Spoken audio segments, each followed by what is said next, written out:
அத்தியாயம் 137. சில நாட்களுக்கு முன்பு சமரன் மந்திர விலங்குகள் பகுதியில் தனது பயிற்சியை செய்தபோது எதிர்பாராமல் கிடைத்த யமுனாவின் சந்திப்பினால் மாயசிங்கத்தின் மந்திர திரவத்தை பார்த்தான். அந்த திரவத்தை 6 குப்பிகளில் நிரப்பி தன்னுடன் வைத்திருந்தான்.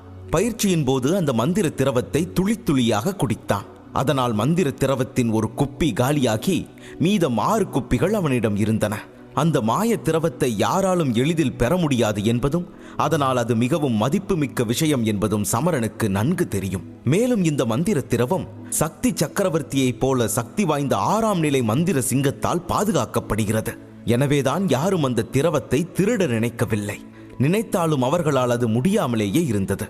ஆனால் ஜெகதீபனிடமிருந்த பனி நீரூற்றை பெறுவதற்கு அதற்கு பதிலாக அதைவிடவும் சிறப்பான ஒன்றை கொடுக்க வேண்டும். அதனால் தான் சமரன் மாயசிங்கத்தின் மந்திர திரவத்தை அவருக்கு தந்து ஒப்பந்தம் செய்து கொள்ளலாம் என்று நினைத்தான். இதற்கிடையில் ஜெகதீபன் தன் கையில் இருந்த புத்தகத்தில் திடீரென ஏதோ ஒன்றை கண்டுபிடித்தார். அதை பார்த்தவர் மகிழ்ச்சியுடன் கண்டுபிடிச்சிட்டேன், கிடைச்சிருச்சு என்று கத்தினார். பின் புத்தகத்தின் பக்கத்தை சமரனை நோக்கி திருப்பி காட்டினார். அவரின் ஆர்வம் கண்டு சமரன் முகத்திலும் மிகுந்த மகிழ்ச்சி உண்டாக ஆரம்பித்தது. அவன் அந்த பழைய புத்தகத்தின் பழைய பக்கத்தை கவனமாக பார்த்தான். அதில் ஒரு பெரிய விலங்கு இருந்தது. அதன் உடல் படிகங்களால் மூடப்பட்டிருந்தது. அந்த விலங்கு வேறு எதுவும் அல்ல, அது பறக்கும் மந்திர சிங்கம்தான். அந்த காகிதத்தில் இருந்த சிங்கம் சமரனின் பார்வையில் விழுந்தவுடன் அவன் முன் அமர்ந்திருந்த ஜெகதீபன் புத்தகத்திலிருந்து எதையோ படித்துக்கொண்டு சமரனிடம், மாய சிங்கத்தோட மந்திர திரவம், இந்த மந்திர திரவம் ஒரு மாய சிங்கத்திலிருந்து வெளிவரும். சிங்கத்தின் குழந்தைக்கு தேவையான மந்திர சக்தி இதில் இருக்கும். இந்த திரவம் ரொம்ப சிறப்பு வாய்ந்தது. அதனால இது 100 ஆண்டுகளுக்கு ஒரு முறை மட்டுமே கிடைக்கும். நெருப்பு சக்தி உள்ளவர்களுக்கு இந்த மந்திர திரவம் ஒரு பொக்கிஷம். இதுக்கு முன்னாடி நீ விலையா எத்தனை நிறை தங்கம் வச்சாலும் ஈடாகாது என்று சொல்லி சமரனை புன்னகையுடன் பார்த்தார். தம்பி, நீ இதை எப்படி சாதிச்சிருப்பான்னு என்னால கற்பனை செஞ்சு கூட பார்க்க முடியல. ஏன்னா மந்திர சிங்கத்தோட இந்த மந்திர திரவம் ரொம்பவே விசேஷமானது என்றார். இதை கேட்ட சமரன் லேசான விரக்தியுடன் சிரிக்க ஆரம்பித்தான். அவன் இதயத்தில் ஒரு கல்லின் பாரம் ஏறியது. ஆனாலும் சிறு நிம்மதியாக குறைந்தபட்சம் இப்போது ஒரு பனி நீரூற்று தனக்கு கிடைக்கும் என்று அவன் மனதால் உணர்ந்தான். எனக்கு இது கிடைச்சது ஒரு வரந்தான் மருத்துவர் ஜெகதீபன் அவர்களே. ஆனா உங்களுக்கு இந்த மந்திர திரவம் பிடிச்சிருக்கா? இதை பார்த்து நீங்க உண்மையிலேயே மகிழ்ச்சி அடைறீங்களா என்று கேட்டான். மருத்துவர் ஜெகதீபன் சட்டென்று நிமிர்ந்து சிரிக்க ஆரம்பித்தார். பிறகு கையில் வைத்திருந்த ஊசியை ஒரு சிறிய கண்ணாடி தட்டில் வைத்து புன்னகையுடன், தம்பி, உன் பேர் கூட எனக்கு தெரியாது என்று ஆரம்பித்தார். சமரன் உடனே தன்னை அறிமுகப்படுத்திக் கொள்ள, என் பேர் சமரன் என்றான். சமரன், உண்மையில இப்போ எப்படி சொல்றது? பாரு தம்பி, நீ தேடுற பனி நீரூற்றோட சிறப்பு என்னன்னு உனக்கு தெரியும் இல்லையா? அதாவது அது ரொம்பவே தனித்துவமானது என்றார் ஜெகதீபன். அவரின் கூற்றை கேட்டு சமரன் சிரிக்கத் தொடங்கினான். பனி நீரூற்றின் சிறப்பை பற்றி அறியாத ஒரு புதியவராகத்தான் ஜெகதீபன் தன்னை கருதுகிறார் என அவனுக்கு புரிந்தது. பெரிய மருத்துவர் ஜெகதீபன் அவர்களே, பனி நீரூற்றோட சிறப்பு பத்தி எனக்கு நல்லா தெரியும். அப்படி இல்லைன்னா மந்திர சிங்கத்தோட மந்திர திரவம் மாதிரியான ஒரு சிறப்பு வாய்ந்த ஒன்றை நான் ஏன் வெளியே எடுத்து உங்ககிட்ட காட்டணும் என்று கேட்டான். ஆனால் ஜெகதீபன் இதை கேட்ட பிறகும் மகிழ்ச்சி அடையவில்லை. பாருங்க தம்பி, உங்களோட இந்த மந்திர திரவம் ரொம்ப சிறப்பு வாய்ந்ததுன்னு எனக்கும் தெரியும். ஆனா அடிப்படை சக்தி நெருப்பு சக்தியா இருக்கிறவங்க மட்டும்தான் இதை பயன்படுத்த முடியும்னு நீங்க கொஞ்சம் புரிஞ்சுக்கணும்.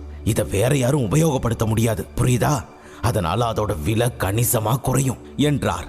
அதை கேட்ட சமரன் மெல்ல சிரித்து கையை நீட்டி தன் முன் வைக்கப்பட்டிருந்த குப்பியை மூடிவிட்டு ஜெகதீபனின் கண்களை பார்த்தான்.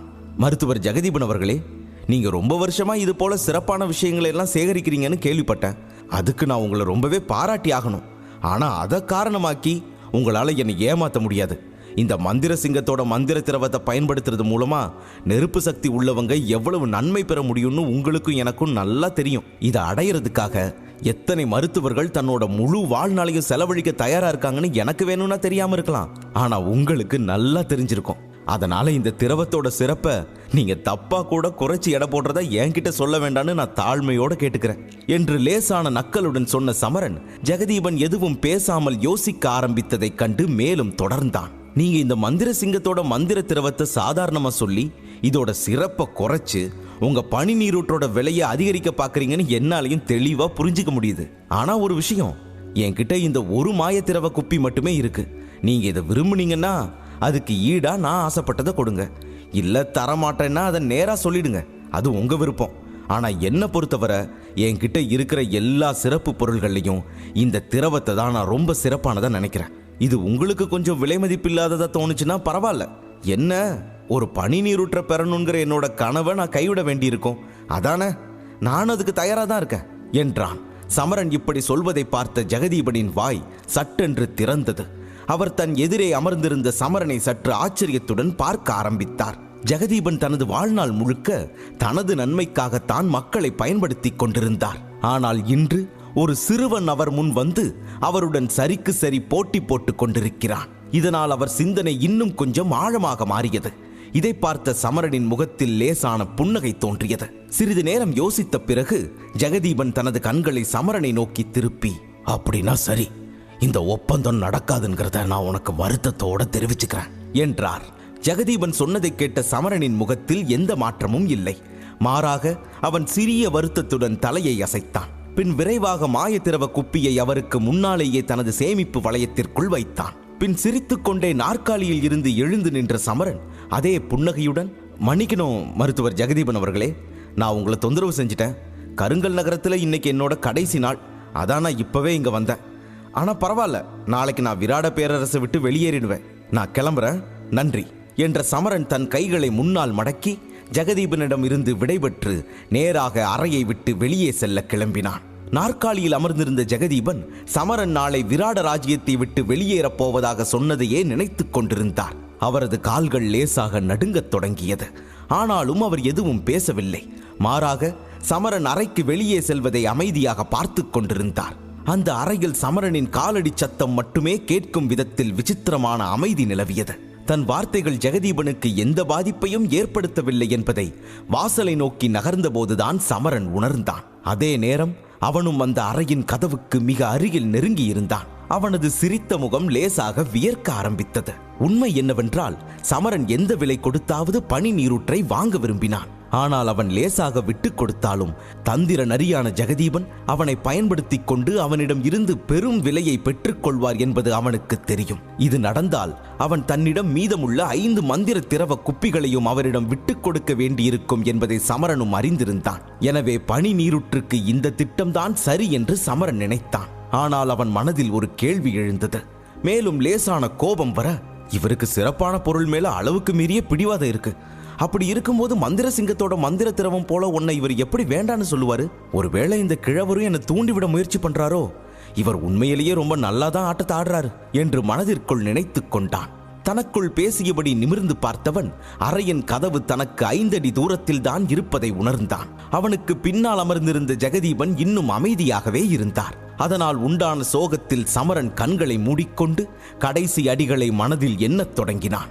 4 அடி, 3 அடி, 2 அடி, 1, அவ்வளவுதான் என எண்ணிய சமரன் தனது கடைசி அடியை எடுத்து வைத்து கதவை திறக்க முயன்று கதவில் கையை வைத்து ஒரு கணம் நின்றான். பிறகு ஆழமாக மூச்சை இழுத்து பல்லை கடித்து இதயத்தை பிடித்துக் கொண்டான்.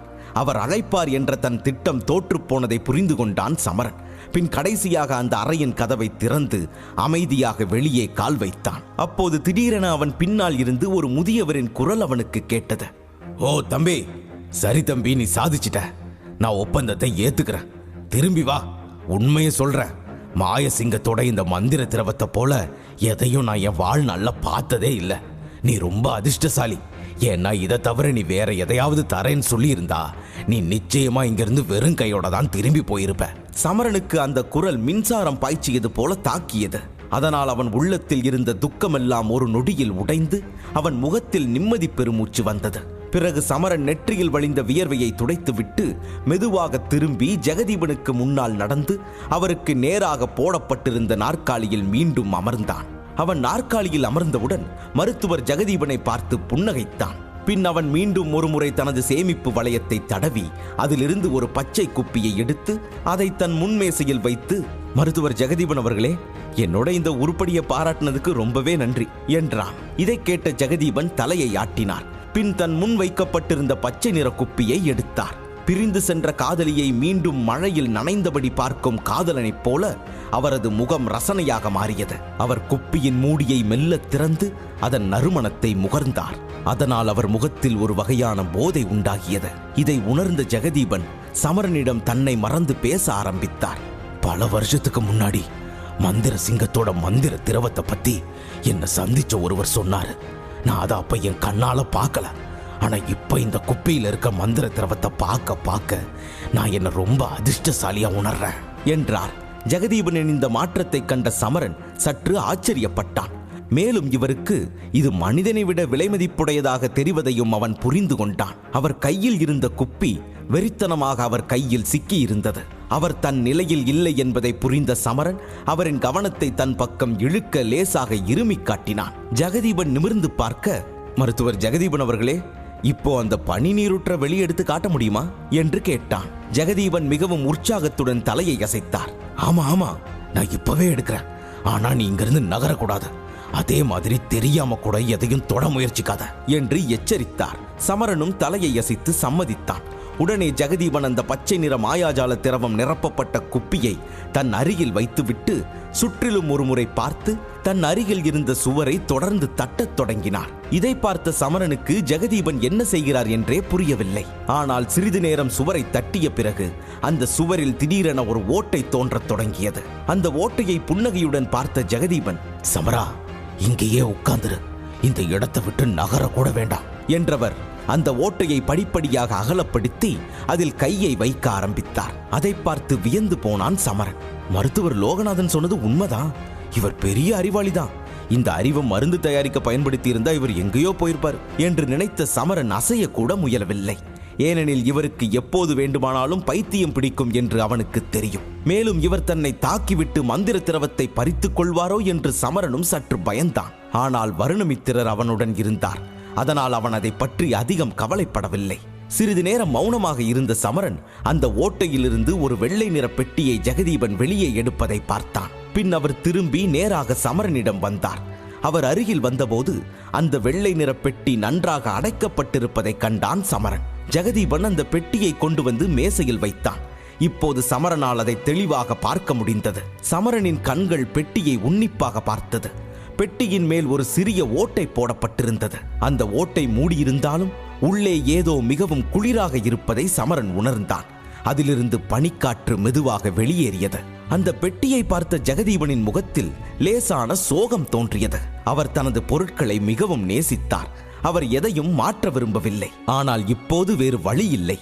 தனது இதயத்தை கல்லாக்கி அவர் அந்த பெட்டியின் அட்டையை அகற்றினார். அவர் அட்டையை அகற்றியவுடன் ஒரு குளிர் மூடுபனி அந்த பெட்டியிலிருந்து வெளியேறி அறை முழுவதும் பரவியது.